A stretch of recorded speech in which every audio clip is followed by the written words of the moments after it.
Vegapunk gustong ibunyag ang pangalan ng Ancient Kingdom? Ancient Robot halatang babangon muli? Edison patay na nga ba talaga? Gorosei sikretong sinusubukang i-replicate ang Nika Fruit? Ilan lang yan sa mga napasadahan sa latest chapter na 1118. Napakamalaman nga ng chapter na ito, kaya hihimayin natin ang lahat ng yan ngayong araw.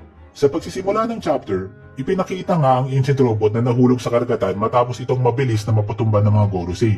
Maraming fans kasama na ako ang nadismaya dyan dahil matagal na kasing hinahype sa storya itong Ancient Robot pero hindi man lang siya tumagal ng isang chapter sa labanan. Isang iglap lang itumba na agad siya kaya ipagdasal na lang natin na sana hindi pa dyan nagtatapos ang papel niya sa Egghead. Habang palubog siya sa tubig, malungkot nitong hinahanap si Joy Boy at binanggit na gusto niya raw sana itong makita. Mukhang konektado talaga itong power source niya sa Drums of Liberation ni Nika at baka isa pa nga ito sa mga dahilan kung bakit mabilis siyang natalo ng Gorosei. Kung babalikan kasi natin yung mga eksena niya, madalas natin siyang nakikitang gumagalaw kapag nagtatransform si Luffy sa Gear 5. At noong nakaraang chapter, nakita nga natin na naubos na ulit ang Gear 5 ni Luffy. Kaya baka naubusan na rin ang power source itong Ancient Robot. Kaya siguro mabilis siyang natalo at hindi na ipakita ang buong potential niya. Theory pa nga lang ito sa ngayon, pero makukumpirma na lang natin yan kapag bumangon ulit ang Ancient Robot kapag bumalik na ang Gear 5 ni Luffy. Habang pulubog ang Ancient Robot ay narinig natin ang mga huling linya ni Vegapunk. Sinabi niya ang mga salitang, "And their name was," bago siya tuluyang maputol. Mukhang may pangalan siyang gustong ibunyag sa mundo. Kung idudugtong natin ito sa huli niyang linya sa nakaraang chapter, magmumukha itong ganito. "To those scattered throughout the world who bear the name of D, within you there is Mo.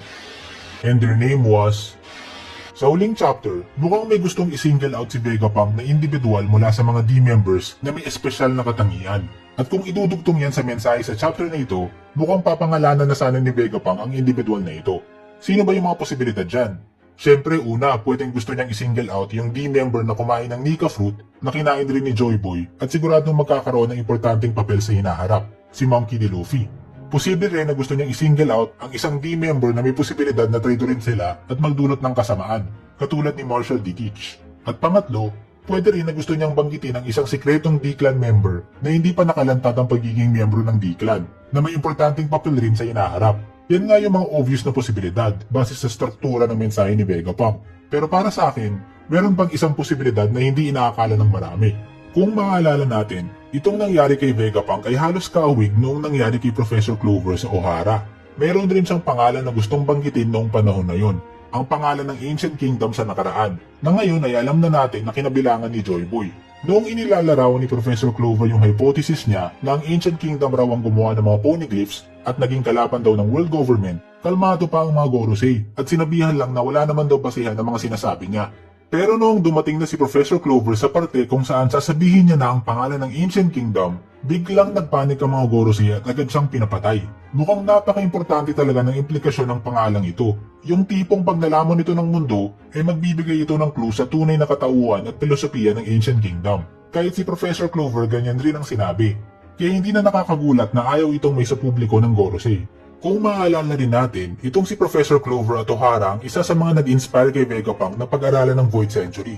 Mismong mga teksto at librong pinag-aralan ni Vegapunk ay yung mga teksto na naipon ng Ohara na inilipat ng mga giant sa Elbaf. Kung alam ni Clover ang pangalan ng Ancient Kingdom, malamang alam rin ito ni Vegapunk. Dahil nga binasa rin ni Vegapunk yung mga napag-alaman ng Ohara at mas dinagdagan pa nga ang research nila sa sumunod na 20 years. Binanggit rin sa atin sa Egghead Island na nais ni Vegapunk na tapusin ang nasimulan ni Professor Clover. Kaya sa tingin ko, itong pangalan na muntik nang mabanggit ni Vegapunk ay hindi lang simpleng pangalan ng isang D-Clan member, kundi pangalan mismo ng Ancient Kingdom. Sabi nga nila, nais niyang tapusin ang nasimulan ni Professor Clover. Yung pangalan na hindi nabanggit ni Clover ay si Vegapunk ang magbubunyag.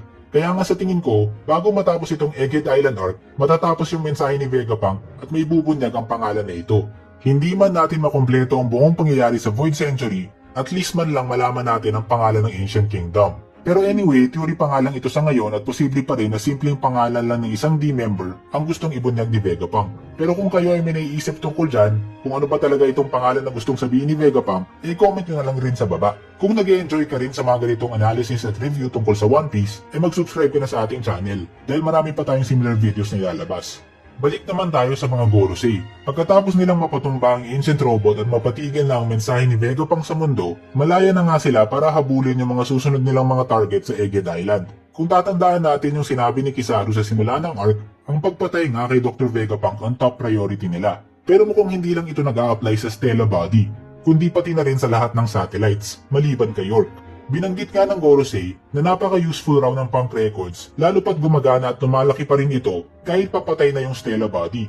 Kaya pwede nilang gamitin ang mga kaalaman na nakapaloob dito gamit si York dahil nga kaya niyang kumonekta rito. Pero syempre, kaya rin kumonekta dito ng ibang satellites kaya baka pwede pa nila itong maisabotahe. Kaya nga kung gusto ng world government na masolo itong punk records ay kailangan talaga nilang patayin lahat ng satellites maliban kay York. Isa pa, tandaan rin natin na ang lahat ng memorya at alaala ni Dr. Vegapunk ay nasa punk records. Kung baga may backup data siya. Kaya kung makahanap itong mga satellites ng paraan kung paanong i-transfer ang mga memoryang ito sa isang bagong katawan, ay baka posible pa na ma-revive itong Stella Vegapunk.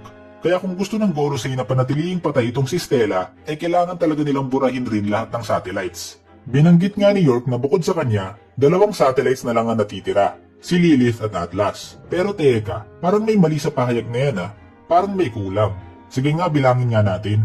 All in all, meron 7 Vegapunk, ang main Stella Body at 6 na satellites. Una na ngang namatay si Shaka matapos ang barilin ni York sa basement floor. Patay na rin si Pythagoras matapos durugin ni S-Snake ang ulo niya, habang si Stella naman ay tinuluyan na ni Kizaru. Ito nga yung mga direkta nating nakitang namatay.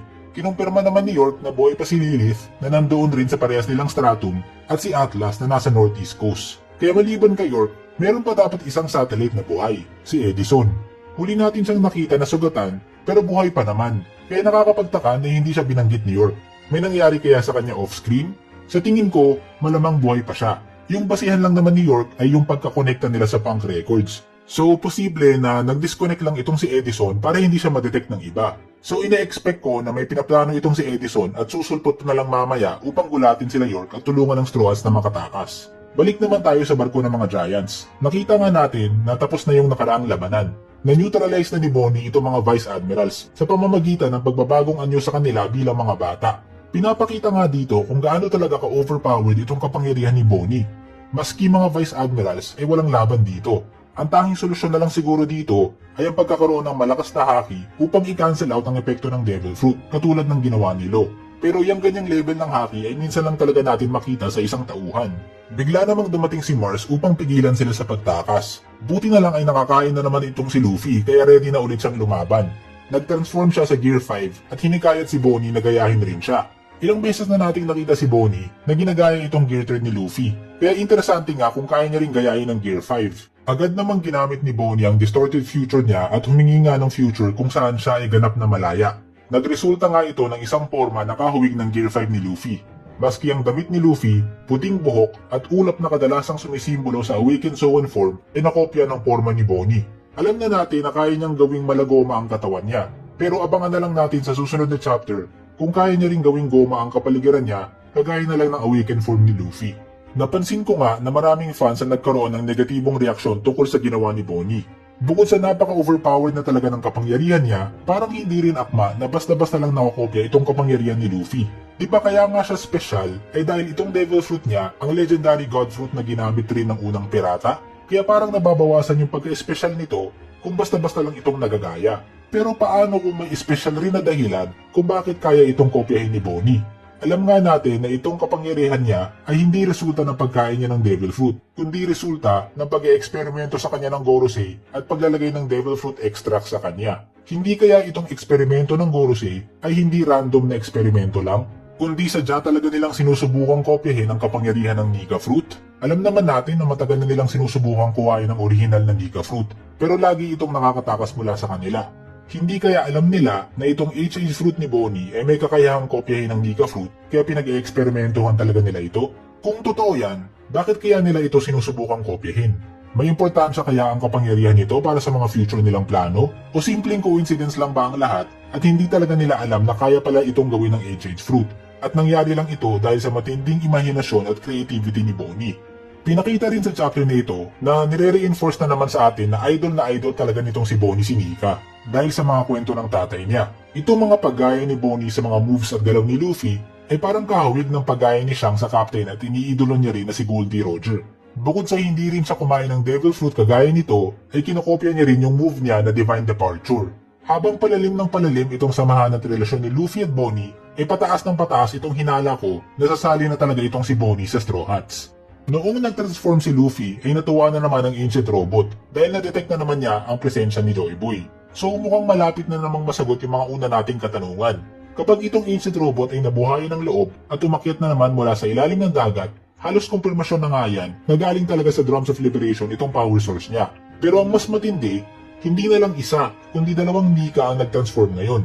So kung may koneksyon talaga kay Nika ang power source nito, hindi kaya mas lalo pa itong lumakas dahil dalawa na ang Nika? So kung dati ay isang iglap lang siyang tumagal laban sa Gorosei, eh baka makapalag na siya sa susunod. Or pwede rin naman na yun na talaga yung bubuga niya at puro monologue lang talaga ang ambag niya sa storya. Abangan na lang natin yan. Again, kung gusto mong malaman kung bakit sa tingin ko sasali na talaga itong si Bonnie sa Straw Hats pagkatapos ng Egghead, ay panoorin mo na lang ang video natin tungkol dyan.